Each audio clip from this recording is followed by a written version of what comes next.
Почитувани добровечер, во став вечерва гостува Благица Димитровска, председател на Сдруженијето за развој и промоција на инклузивно општество Инклузива. Господја Димитровска, добровечер и ви благодарам што ја прифативте поканата. Добро вечер и на вас и ви благодарам што всушност ги следите нашите активности и ја подигате јавната свест за целната група со која работиме.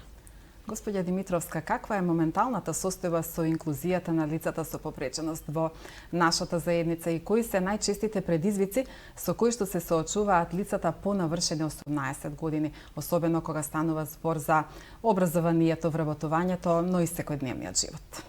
Така, инклузијата, како ќе ја слушнеме, се смета за вклученост на сите категории на еднаква основа со другите граѓани.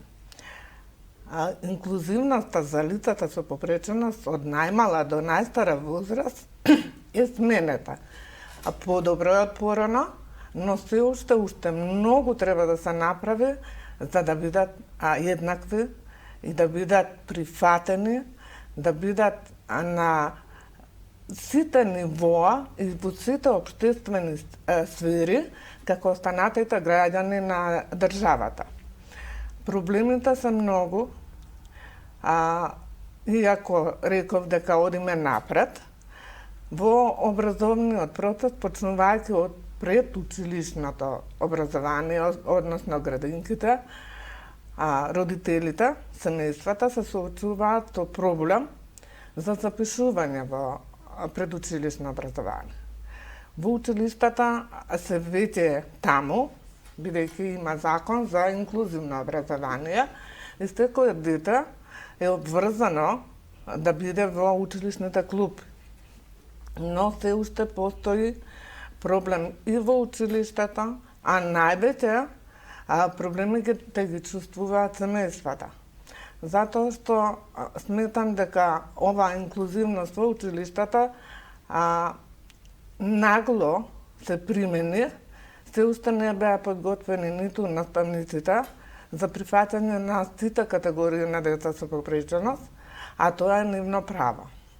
Се уште има отпор во училиштата, се уште наставниците бараат да се обучуваат, иако ние како инклузива сметаме дека нема некоја обука која ќе постави терк за работа со деца со попреченост.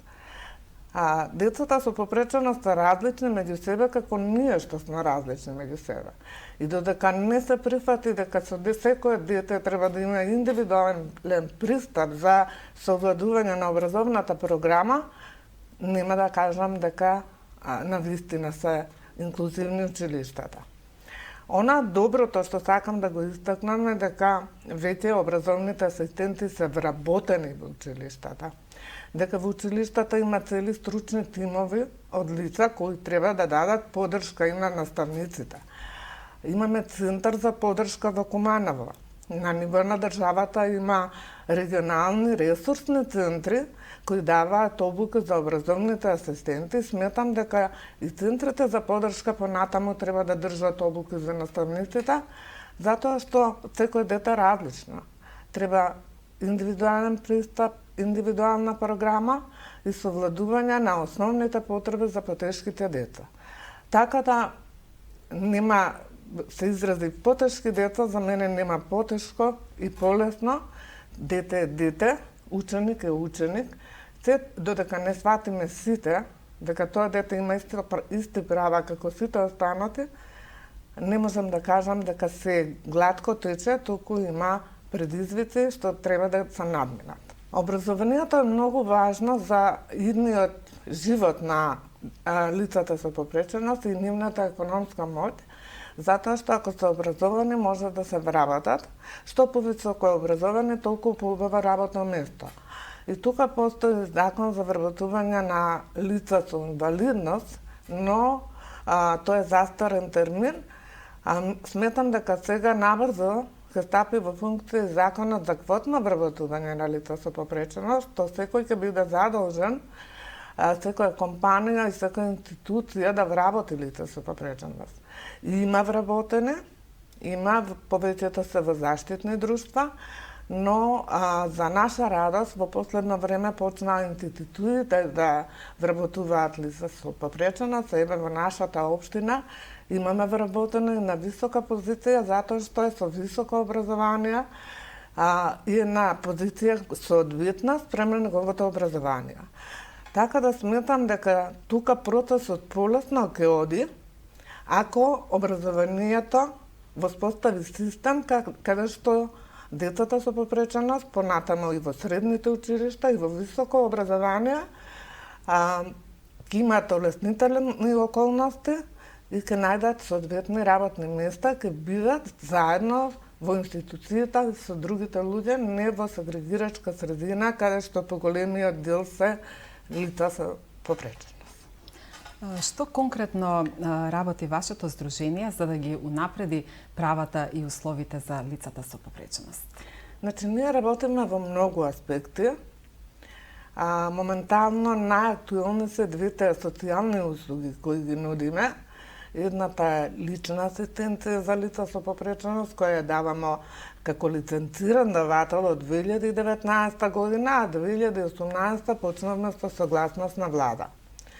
Втората услуга што минатата година беше оформена и отворена е Центар за индивидуална работа со деца со попреченост, за кој оваа година добивме лиценца.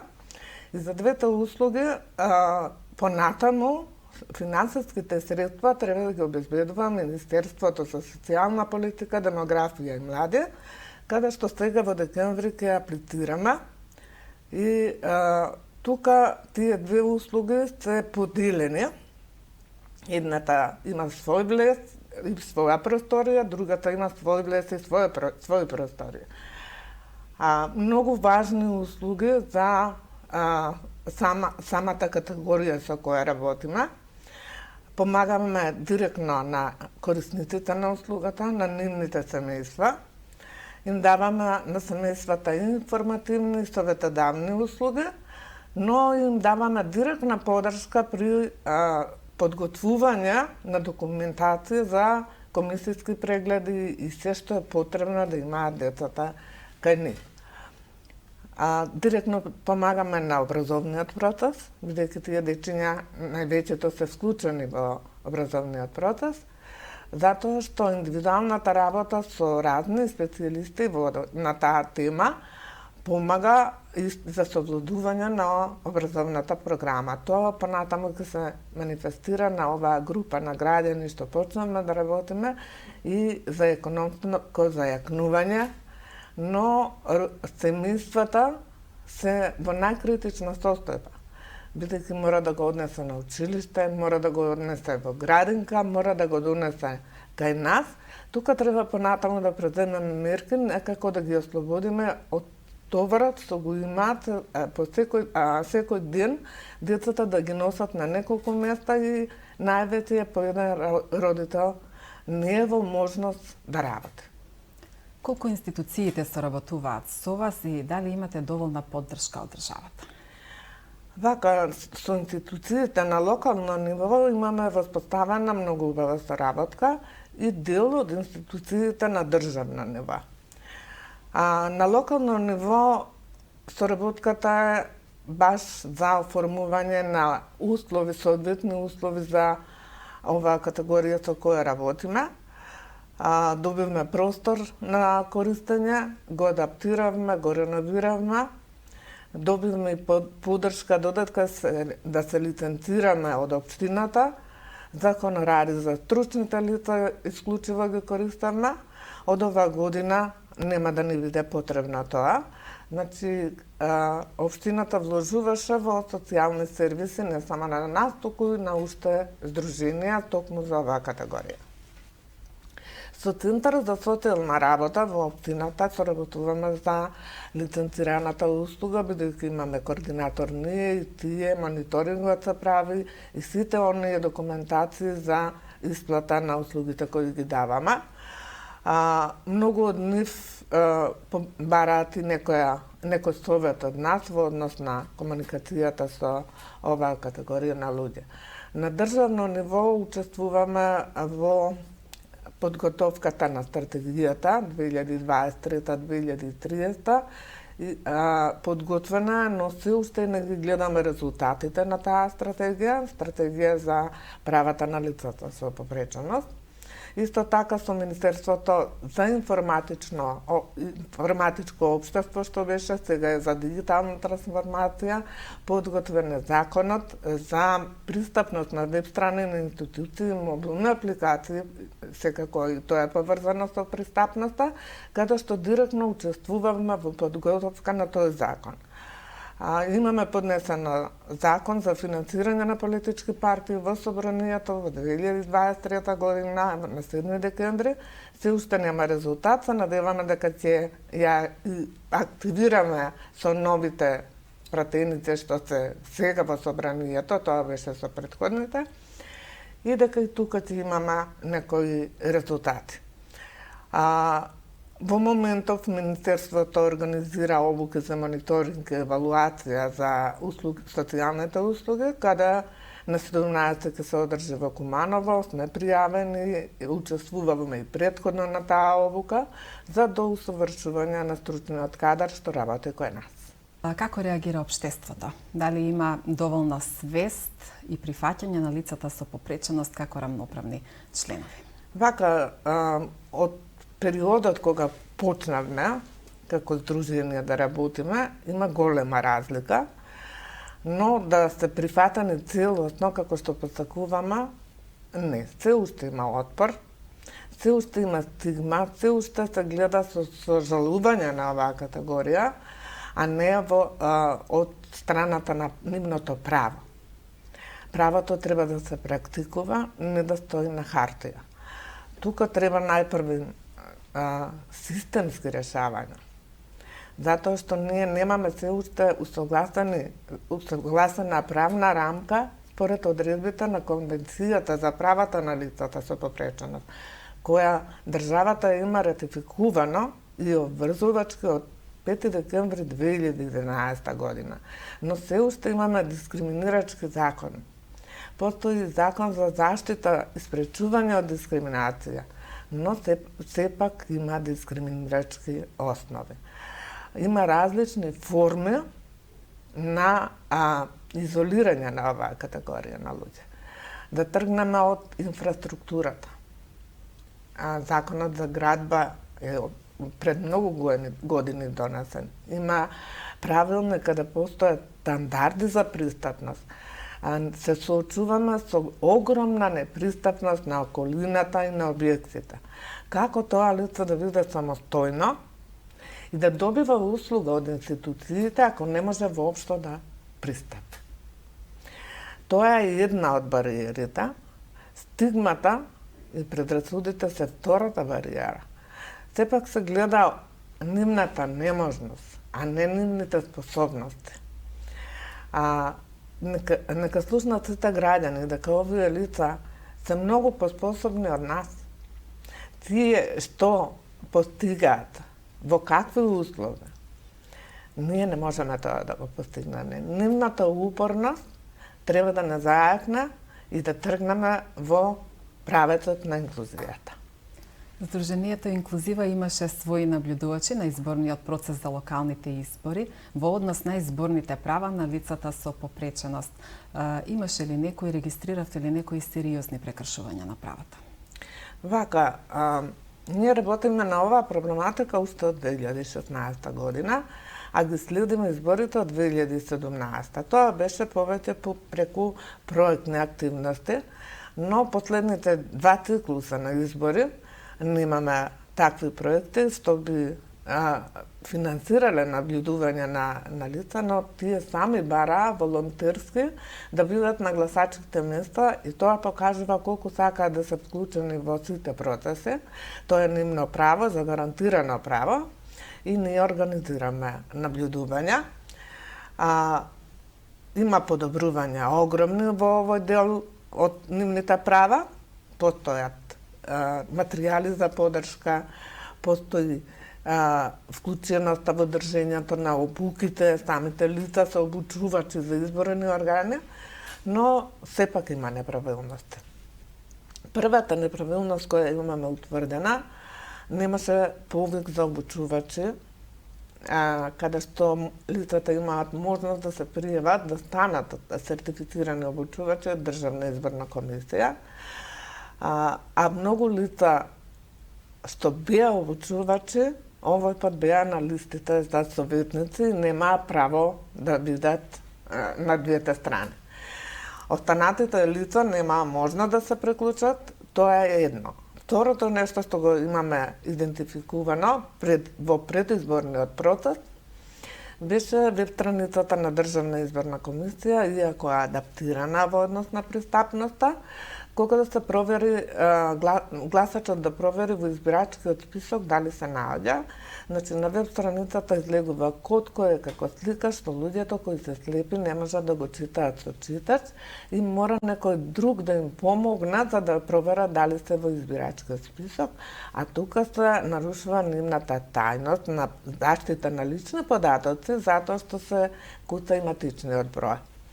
На денот на гласање непристапноста на објектите во кои се гласа е над 70%. Ништо нема сменето.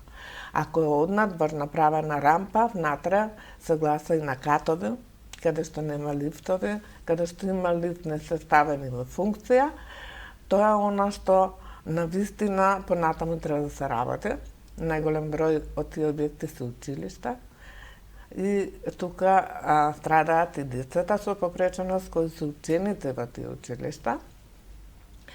Материјалите за поддршка на гласачите со попреченост беа на гласачките места, иако дел од избирачките одбори не знае за што служат, затоа што на обуките е многу мал дел, 5 до 7 минути посветен на овие материјали за обука. Нашите препораки понатаму се да се подобри оваа состојба. Оно што не радува е што имаше најголем број на лица на листите, дури имаше и 2 кандидати за градоначалници и 10 на листи за советници. Во Куманово имаше 3 лица со попреченост на листите за советници. Така да тоа не радува што тие сепак се осмелија да се вклучат во процесите на донесување на одлуки. Господја Димитровска, со какви мерки општина Куманово ги поддржува токму лицата со попречености? Дали сте задоволни од поддршката која што ја пружаат? Од поддршката што има како мерка во социјалната заштита на општина Куманово, можеме да кажеме дека сме задоволни. Имаат предвидено на низа на мерки кои директно се поврзани со нашата категорија, како што е ослободување од плаќање на комунални давачки, кои на доместокот го плаќа општината на јавните предпријатија, потоа паркинг местата што се ослободени семејствата и лицата со попреченост и секако бесплатниот градски превоз, но тука имаме голем проблем. Затоа што превозот не е пристапен за да можат и децата и лицата со попреченост да бидат корисници на овој превоз. И апелираме понатаму општината да превземе мерки, особено за децата кои се вклучени во образовниот процес, кои навистина мораат родителите да плаќаат такси превод за да стигнат секојдневно на училиштето, да најдеме начин за едно адаптирано возило понатаму да ги вози овои ученици во нивните училишта.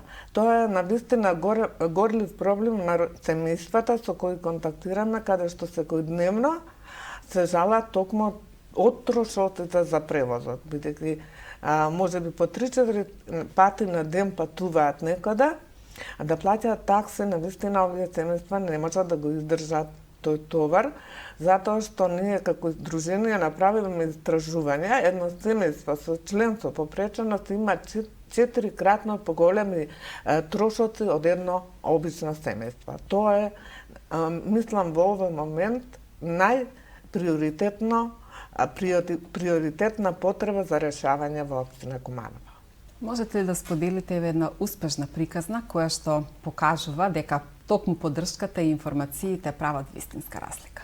Па ние имаме многу успешни приказни со самите лица со попреченост, но ајде ќе кажеме последната, нашата корисничка на лична асистенција, со поддршката од личниот асистент, заврши високо образование и стана политиколог и беше на листата за советници. Тоа е една радост на нашето здружение, со што се гордиеме, значи да дадеш нешто што е директна поддршка, што ќе му помогна за иднината, и сепак тука чувствуваме, имаме повеќе млади лица кои со таква поддршка веќе се вработени и во приватни компании се на високи позиции, но имаме и во институции. Ова се успешни приказни што нас многу не значат. Не знам на останатите, но на нашето здружение, бидејќи сме дел од целиот процес, на вистина многу не значат. Во Куманово деновиве ќе се одржи еден настан, Хероите, насловен Хероите во сите бои. Може ли поконкретно да ни кажете за каков настан станува збор и за кого ќе биде наменет? Значи вака, настанот е организиран од Фондацијата доктор Верица Механџиска из Зедина, каде што се одржуваат регионални настани, одржани се во повеќе региони на 16 декември во попладневни часови ќе биде во Куманово. Темата е аутизам, каде што врвни експерти од државата ќе зборуваат за оваа проблематика, затоа што навистина е загрижувачки која бројка е во последно време, каде што од најмала возраст има дечиња со симптоми, не можам да кажам дека навистина со аутизам детето, со симптоми на спектар на аутизам, бидејќи и овој проблем е различен кај секој дете. Така да највеќе е посветен на семејствата, да се едуцираат, да се информираат, да стапат во директен контакт со експерти на оваа поле, но тука ќе бидат поканети и специјалните едукатори, рехабилитатори, лекарите, наставниците, представниците на општината, на институциите, сите што се заинтересирани да слушнат повеќе и да разговараме заедно како заеднички да допринесеме и овие дечиња да бидат вклучени секаде, но и да се олесни состојбата на семејствата. Бидејќи верувате дека од дечињата кај нас што секој трето дете покажува симптоми на ова нарушување. Господја Димитровска, која би била вашата порака до институциите, но и до граѓаните за создавање поинклузивно и хумано општество? Значи, една од пораките е да не се прави ништо без нас, за нас, затоа што јас спаѓам во оваа категорија на граѓани.